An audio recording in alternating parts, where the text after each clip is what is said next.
परमात्मने प्रणतः क्लेशनाशाय गोविन्दाय नमो नमः सच्चिदानन्दरूपाय सत्यादिहेतवे तापत्रय विनाशाय कृष्णाय नमः वसुदेवसुतं देवं पञ्चचारोणमर्दनं देवकी परमं वन्दे कृष्णं वन्दे जगद्गुरुं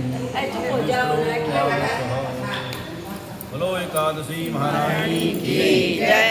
श्रावणस्य शुक्ले पक्षे किं नाम एकादशी भवेत् कथयस्व प्रसादेन ममाग्रे मधुसूदनः शृणुस्वावहितो राजन् कथां पापहरां परां यस्यां श्रवणमात्रेण वाजपेयफलं लभेत् द्वापरस्य युगस्यादौ पुरा महिषासुरे महाराजा महिषिताख्यातो राज्यं फलं यति स्वयं।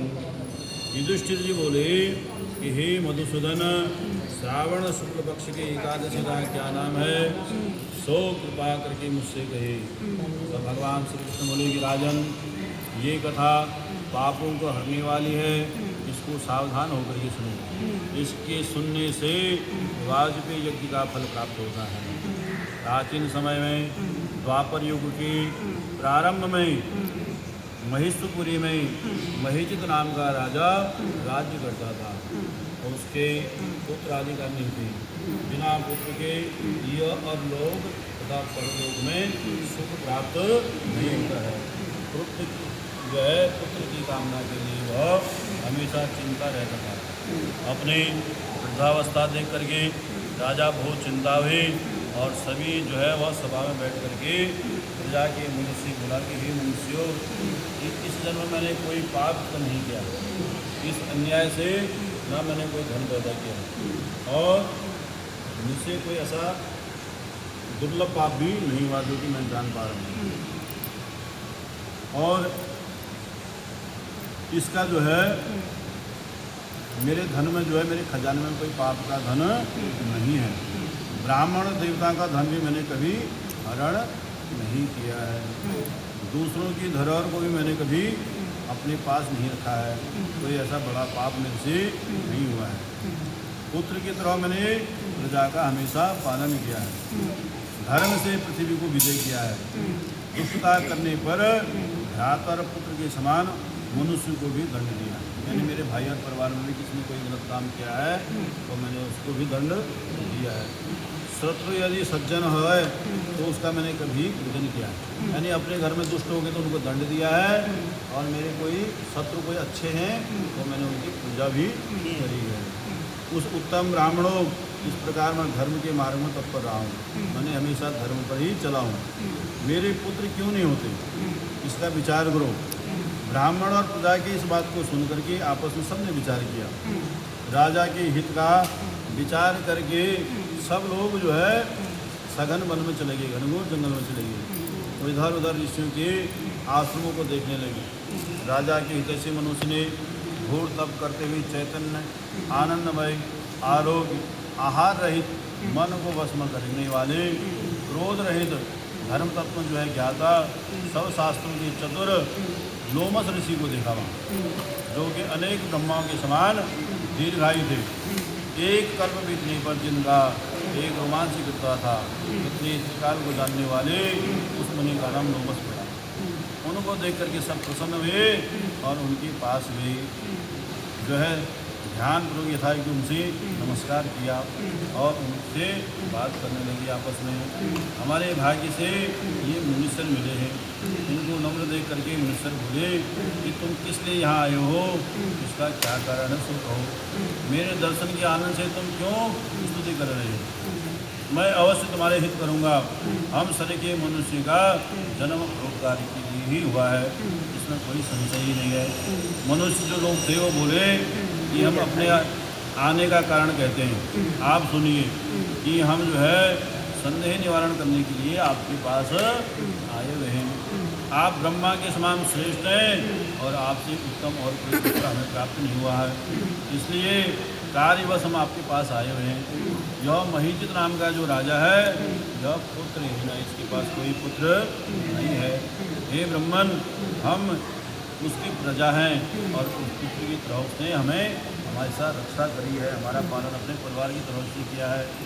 उसको बिना पुत्र के देख करके उसके दुख से हम सभी लोग दुखी हो गए।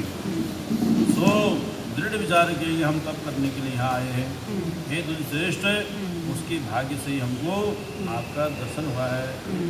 बड़ों के दर्शन से मनुष्य के कार्य हमेशा सिद्ध हो जाते हैं। महापुरुषों के दर्शन करने मात्र से हे मुनीश्वरों, ऐसा उपदेश दीजिए जिससे राजा के घर में पुत्र की प्राप्ति हो जाए।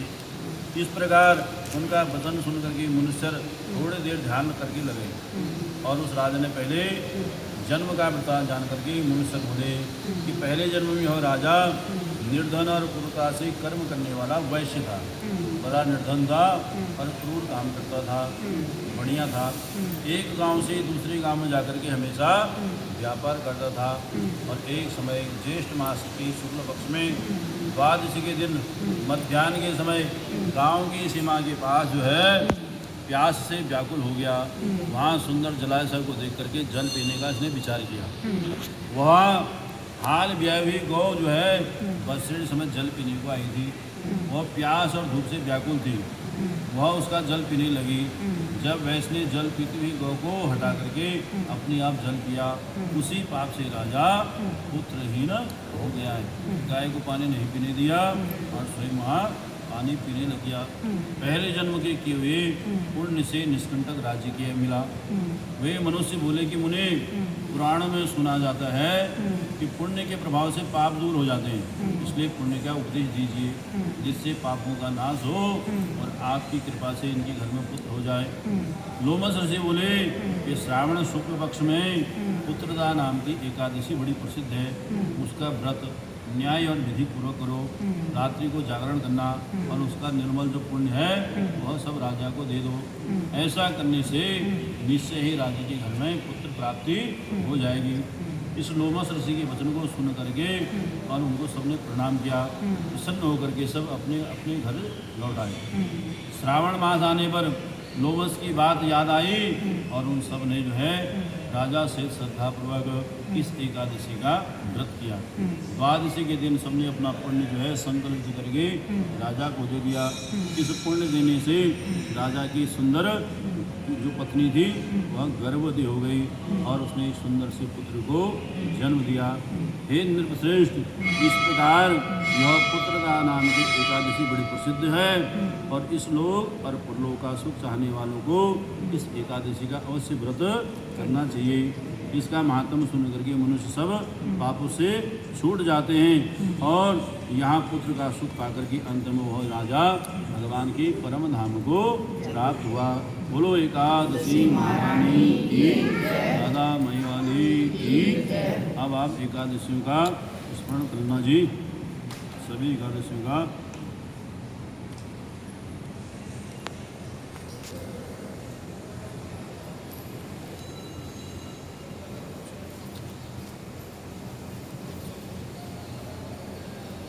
उत्पन्ना मोक्षदा सफला पुत्रदा शर्तिला जया विजया आमलकी पापमोचनी कामदा वरुधिनी मोहनी अपरा निर्जला योगिनी देवसैनी पवित्रा पुत्रदा अजा परिवर्तनी इंदिरा पापांकुशा रमा और देवउठनी।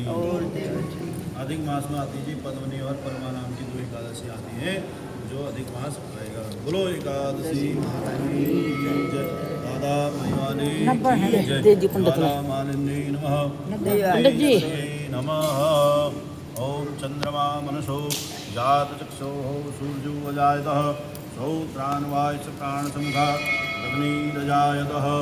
ओम जय जगदीश हरे, स्वामी जय जगदीश हरे। भक्त जनों के संकट क्षण में दूर करे। ओम जय जगदीश हरे, जो दावे फल पा में दुख बिनसे मन का, सुख संपत्ति घर आवे, सुख संपत्ति घर आवे, कष्ट मिटे तन का। ओम जय जगदीश हरे, माता पिता तुम मेरे, शरण गहु मैं किसकी, स्वामी शरण पढ़ू मैं किसकी, तुम बिन और न दूजा, प्रभु बिन और न दूजा, आस करूं मैं किसकी। ओम जय जगदीश हरे, तुम पूर्ण परमात्मा, तुम अंतर्यामी, स्वामी तुम अंतर्यामी, पार ब्रह्म परमेश्वर, पार ब्रह्म परमेश्वर, तुम सबके स्वामी। ओम जय जगदीश हरे, तुम करुणा के सागर, तुम पालन करता, स्वामी तुम पालन करता, मैं मूरख खल कामी, मैं सेवक तुम स्वामी, कृपा करो भरता।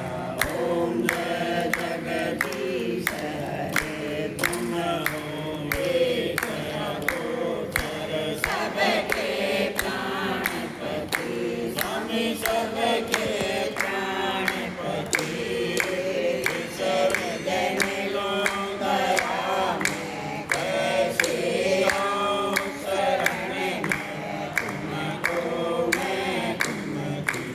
ओम जय जगदीश हरे, दीन बंधु हरता, ठाकुर तुम मेरे, स्वामी रक्षक तुम मेरे, अपने हाथ बढ़ाओ, अपने शरण लगाओ, द्वार परम तेरे।